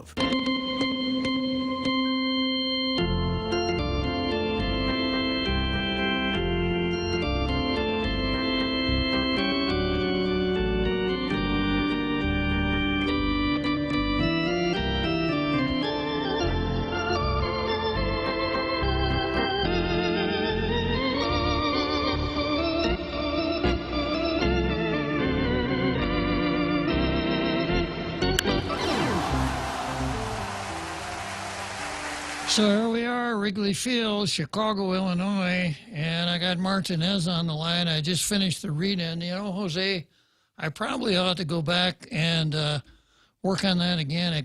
It's over a year old. I need to mention in there that the fundamental objective of Tall Tales is good talk radio to make it interesting. I put everybody on notice that I'm not here to be fair, open-minded, and objective. My approach is to tell people what I think is right, correct, etc. Travis Kaufman, who preceded me on the afternoon show at another radio station, said, you know, if you're going to be a talk show, you got to be for something or against it. Because that's what your audience is listening for. Something that you're for, that they can back, something you're against, that they can oppose. So that's kind of how it works. I think I've laid it out pretty clearly here. So I've got two callers on the line. I got Martinez and Vince, who wants to talk about Gov Guam's plan for the storm. Well, that's going to be pretty interesting. You can bet on that. Go ahead, Martinez. Yes. I just got one question for you, Bob, and the reason why I'm doing this is you mentioned to Art Carl that I cut you off. I never cut you off. I was waiting for your answer. My one question is, when the legislature in 2010 raised their salary from $55,000 to $60,000 or so, what authority did they use? Yeah, that's an interesting question, Mark, but I have a question for you. Why is that important? Can you answer the question? What authority did they use? I have a question for you. Why is that important? Because it's the authority they used was your law. Okay. So why is that important? Because you were against Senator's pay increase, and your law raised it from $55,000 to $60,000. Now, I have to credit you that your intent was not to do that, but I don't think it was good legislative drafting because your judicial reform had different parts, and different sections went on at different times. And that section where it doesn't apply to the pay of senators and the attorney general goes in when the presiding judge leaves office and they get another pay raise. Well, the presiding judge has not left office, so that's why it kicked in. Okay. So that's why it's important. It's your law and probably bad legislative drafting that did it, but that was the authority they used. So what do you think? I'm asking you, unless you think there's another authority. You think I should be fired, Mark? Kind of like. No, but I'm just saying that's the authority that they used. Kind of like President Trump, you know, after he's out of office, and you come along and you come up with something that you could use to have him so that he can't run for office again. You think I should be barred from ever being in the legislature again? I'm not doing that. I'm not even indicating that. Well, why are you bringing this up? Because you have preached so much against senator pay increases, and you know not only am I for senator pay increases, I sat next to you in a hearing in December of 2014 or whatever it was, and we took opposite sides. That's good. But because you're against it, but it was your law that was the authority that they used. Well, the times that I've spoken out about senatorial pay increases was the WANPAT 10. And the aggravating part there was the way they did it. No public hearing, in one day they gave themselves gigantic raises, etc. If they had gone through the regular procedures with public hearings, etc., it may have turned out differently. Well, okay, but I'm just pointing out that the authority they used was your law to raise their pay. You know, come out against senator pay increases. You know, Mark. And they had that for about 4 years or more because of that. I just want to bring that out to the viewers because that's the authority they used. Well, let me tell you a story. Back in 1955, Elkhorn at Whitewater, I was playing center. And Coach Suki had announced 3 games before that anyone who got put out of a game for unnecessary roughness would get kicked off the team. The Whitewater game was the second to the last game in the season. And without going into a lot of details, I threw an elbow at the neck of the nose guard. The ref saw it, personal foul, kicked me out of the game. But I don't know why Coach Suki never kicked me off the football team. Maybe he thought it would be too hard to replace me. Isn't that a great story? Yeah, I'm not saying you should be kicked out of everything. I'm just saying that was the authority they used, was your law. Yeah, okay, but did you like my story about the Whitewater game? I'm not saying you should be kicked out of anything. Yeah, but it's really topical and current, isn't it? You know, I suppose it would be possible for one of my teammates, Mark,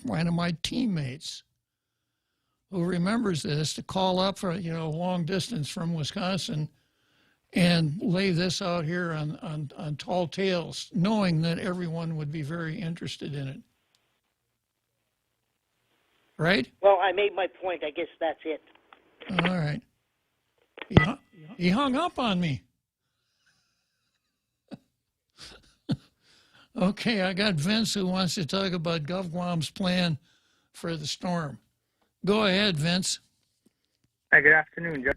So I was just wondering, because they have all these plans for the schools for, regular classes, but, I wonder, do they have plans for people who need to seek shelter? I mean, what are they going to do about this COVID and the pandemic and stuff? I'm just wondering. I mean, just curious. Yeah, well... I'll take my answer off there. Yeah, Vince, they haven't called me. I'm surprised they haven't called me.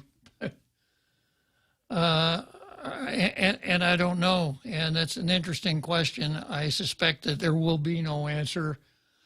And the question will be mooted out by the weakness of the storm. And when the storm, what the little storm is gone, everyone will kind of have forgotten about that. But it's a good question, Vince. Thank you. Yeah. What if a real typhoon comes along? Yeah, something they should start working on right now instead of waiting for the real typhoon, right? Yeah, that's my thoughts exactly. Thank you. Okay. And then we have Dr. Ron McNinch on vaccines. Well, he's a doctor. He probably knows a lot about vaccines, right, Ron? Right, Doc? Hey, happy day, Senator. Happy day, Guam. Yeah, for me, vaccines, I went ahead and got them because I'm in ill health anyway. So I think that in general, it's probably a personal choice. I did hear the caller earlier have some really strong opinions.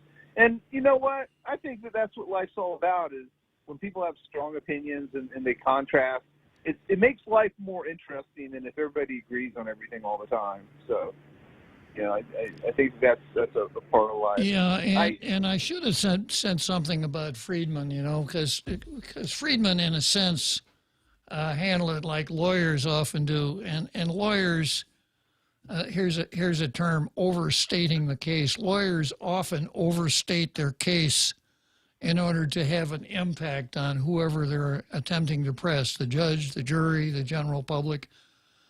So he was certainly guilty of overstating his case, but maybe that's it.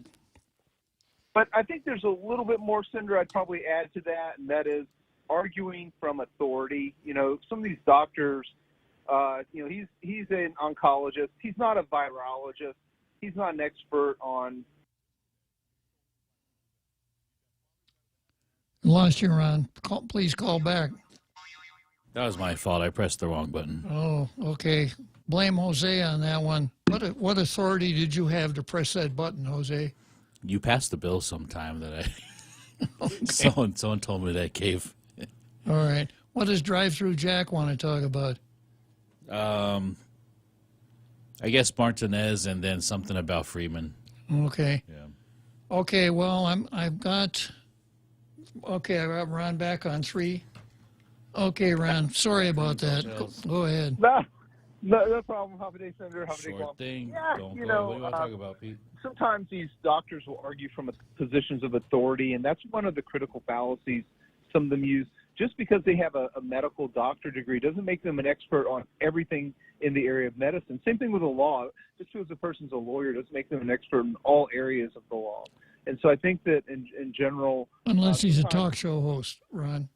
Well, you're not giving people legal advice. I think that would be the distinction there, Senator. I think you're giving informed opinion is what I would call many of the things that you do. And also you raise insights and you help people to think about things in a critical way, which I think is very valuable. And I think your show really, it's for me, and the reason I listen to your show almost every day is, for me, it's an exercise in critical thinking.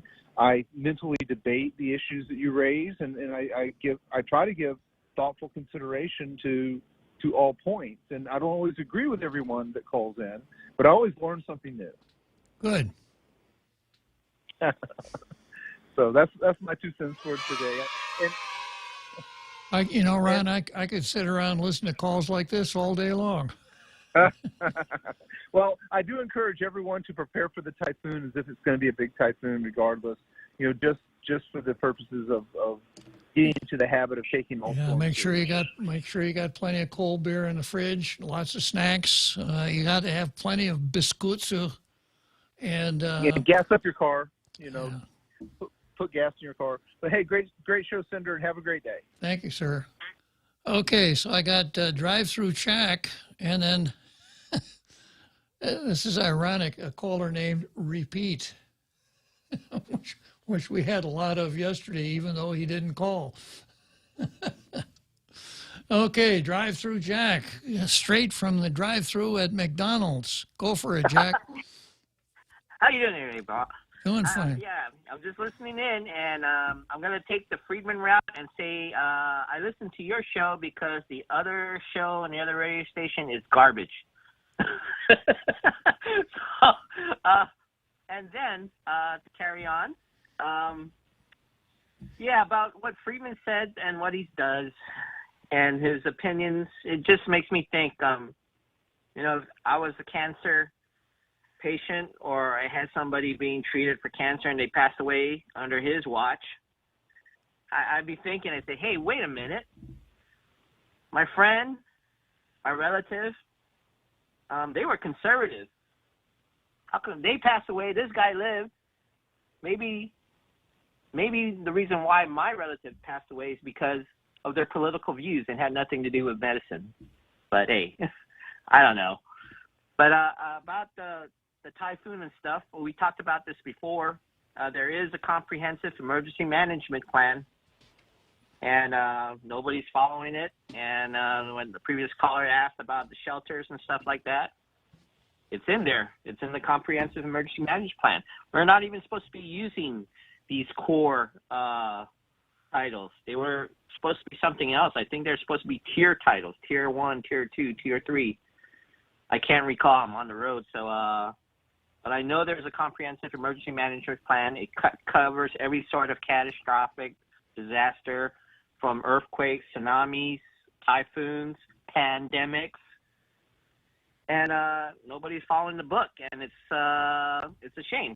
I don't know how to respond to that guy, but when I do recall, the first responders would be the mayors, or the first line of defense, or the first line of people that you'd be in touch with would be your mayors. And I don't know if that has changed. And also, to follow up about what Ron was speaking about, there is opinion, and I think we're all reasonable enough to judge it on our own. But to say something, to discriminate outright, medical service based on political views. That's a really hard pill to swallow. But I started losing track of numbers when they first announced that you had a 99% survival rate. And at that point in time, up until today, I say, I'll take my chances. And I don't think that goal pole has moved. And just like any other influenza flu vaccine, if your health is not good, if you're in that group of people that are vulnerable, get the shot. If you are a fat former smoker. Oh, fat. Oh, well. Who watches Fox News. Yeah, and you watch Fox News, you got a problem. Yeah, well, I fit all those description, just as long as he doesn't call me a vector. Because if he called me a vector, I would be extremely upset, and there'll be a racist view to call me a vector. Yeah, because your name is Jack, not Victor, right? Yeah. And he didn't say anything about fish wishes and drive-through restaurants either, Jack. So. Yeah, and my chances of getting the virus and dying of it is if I do, please Bob, if I get the virus and die because of this virus, could you please ask the governor and this legislature to be my pallbearer so they could let me down one last time? Yeah, there you go. Yeah, right, the late Ben Atta, former senator, ran the funeral parlor up in Sinahanya. One of his stand-up lines was, "You can count on me. I'll be the last one to let you down." That's true. Yeah. All right, Bob. Okay, drive through, Jack. See you later. Okay, let's head for Churchill Downs, and then I'm going to repeat. And I've also got Frenchie on the line.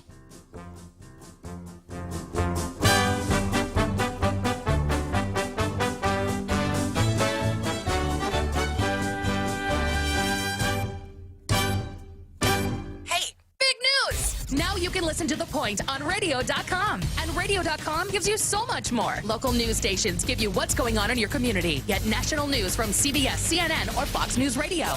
Take a break with one of the hundreds of music, sports, and talk stations. Love podcasts? Radio.com has thousands of true crime, comedy, kids and family podcasts, and more. Listen anytime, anywhere. On your PC, smart speakers, and a variety of connected devices. Or download the radio.com app now from the App Store or Google Play. Hafade, this is Congressman St. Nicholas. Your congressional office would like to remind you that pandemic unemployment assistance is set to expire on September 6th of this year. We encourage the people of Guam to seek out active employment as much as possible, as jobs continue to remain limited, and we want to prevent hardship for our people at the conclusion of the PUA program. Thank you, and see to us, Mahase. This ad was paid for with official funds from the office of Congressman Michael F.Q. San Nicolas.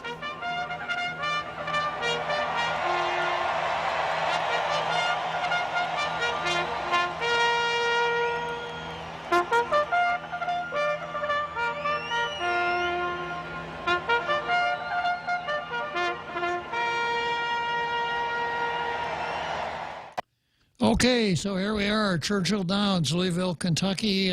We've got about 9 more minutes till the finish line here. I'm going to ride that track with first Repeat and then Frenchie. Good afternoon, Repeat. Good afternoon, Uncle Bob. How's it going? Doing fine.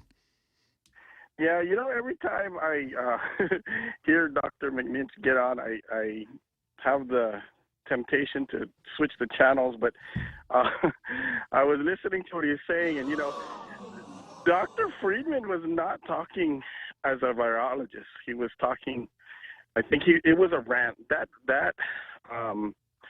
letter was a rant, and you were saying, he overstated his case. It was just him going on ad hominem attacks to certain people that he feels,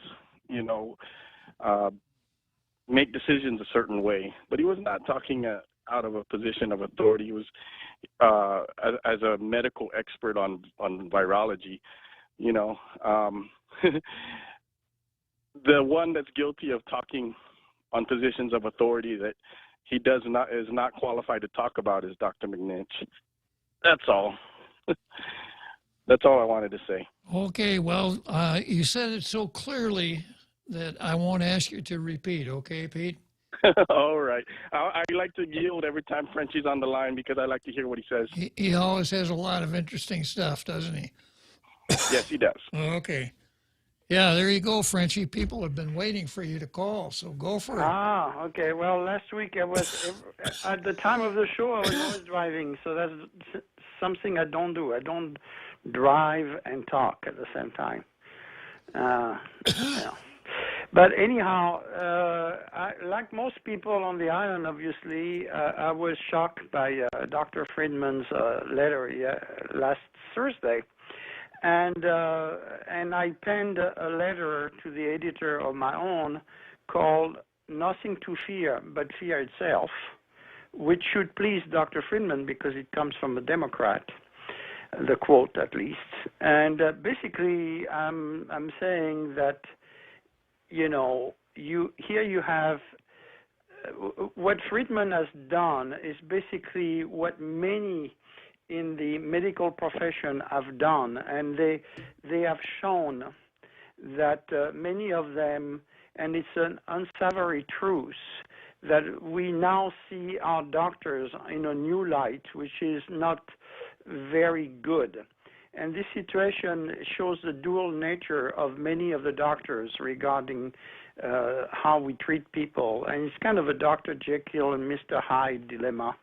And I compare his approach to another famous, or actually in this case, infamous doctor, who is Dr. Mengele, who was known for embracing his views of eugenism to the point of the extreme, and he was the advocate of a very nasty ideology. And compare him to Dr. Schweitzer, who was a Nobel Peace Prize, and who, until his death at age 95, kept taking care of the poor, the downtrodden, and the needy. And this is two obvious different types of doctors. And unfortunately, I'm afraid that Mr. Friedman falls in the first case. And this is one of the lessons that we can take from this crisis. It has shined a light, and not in a nice way, on many members of the medical community, and showed that you have some people that are just like other people in the community at large, who are greedy, and they are willing to do and say anything in order to make some political point. And basically what he was doing, he was basically making a basket of deplorable of his own in order to justify what is not justifiable in his approach to medicine. And so hopefully the Post will publish my letter to the editor, because I think I'm making some good points on there. And it's basically, this is what we see all over the world. You have people who have medical doctors that have conflicts of interest at so many levels, like the people that advise the governor here on Guam have so many levels of conflict of interest that they should just shut up and do their primary work, which is taking care of patients, and they are not doing it. And in some cases, like Friedman, he refused to do it under the guise of a moral high point, which it is not. It is an unacceptable, reprehensible approach to medicine that should not be tolerated, frankly. And I hope more and more people see what's going on in our medical community, and it is not a good argument.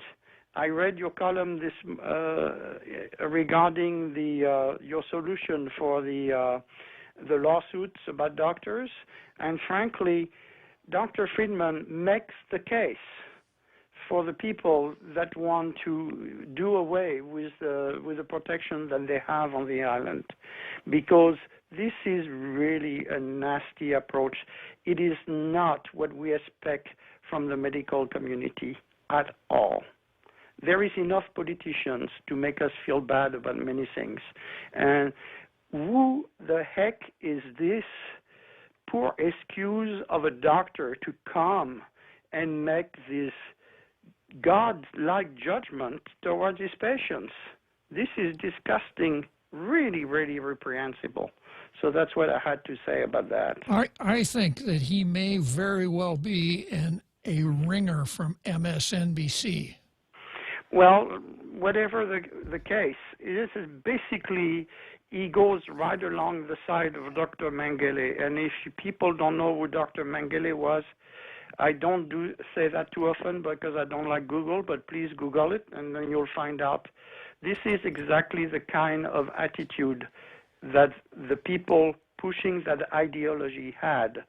And we know where that led us. And this is a very dangerous thing. Der Weissangel, right? Exactly, yeah. Exactly. You got it. Yeah. So thank you for giving me a few minutes before the end of the show. It's always a pleasure, Frenchie. So let's see, we got about, 1 minute to go? Not even 3 minutes. 30 seconds. Okay, well, I'm not going to start a new item on the card then. I'll just tell you how glad I am to be back on the air here in Tall Tales with all you tailgaters.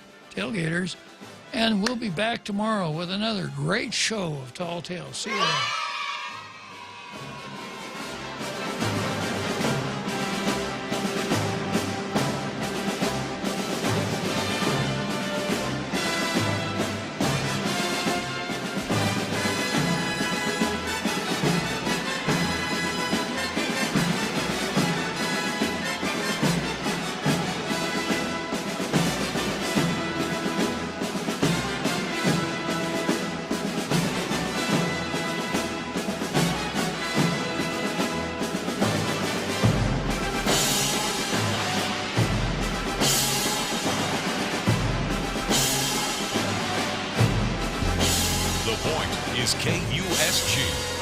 Guam, 93.3 FM and 104.3 HD3. This is a Fox News alert. A total takeover. I'm Mary Corsetti, Fox News. The Taliban now has complete control over Afghanistan as U.S. troops evacuated allies in Kabul. Afghan President Ashraf Ghani fled the country as fighters made their way into the capital of Kabul. Scenes across the city quite eerie as you saw these Taliban fighters taking over the presidential palace and actually giving a statement to one journalist who was inside, saying that they were coordinating with the Americans who are trying to ensure that everyone can get out safely. But other concerning scenes across the country and around Kabul. We saw at Bagram Air Base, a base that was held by American troops for nearly 20 years. The Taliban went to a prison there and freed all of their fellow Taliban fighters. Fox's Trey Yingst and the National Hurricane Center said Fred has regained tropical storm status in the Gulf of Mexico as parts of the Caribbean gear up for impact from Tropical Depression Grace. Forecasters said Sunday that Fred is forecast to move across the Gulf and reach the coast as early as Monday afternoon. People from Alabama to the Central Florida Panhandle are encouraged to monitor the system's progress. And at least 1,297 people in Haiti are dead and hundreds missing after an earthquake that damaged roads and thousands of homes. Fox's Phil Keating is in Miami with the response from Little Haiti. In the words of locals, Haiti just can't seem to get a break. The president assassinated a month ago. There are food and medicine shortages on the island. Gangs control access to roadways for a toll or else. And also, there's just massive political instability. Kidnappings are up for ransom. And of course, now they have the rising surge in deaths from the earthquake. 11 years ago, a 7.0 earthquake devastated Port-au-Prince. It was a lot closer than the current earthquake, which was 125 miles west of the city center of the capital. The country is still rebuilding from that. More than 250,000 people died back then. America is listening to Fox News.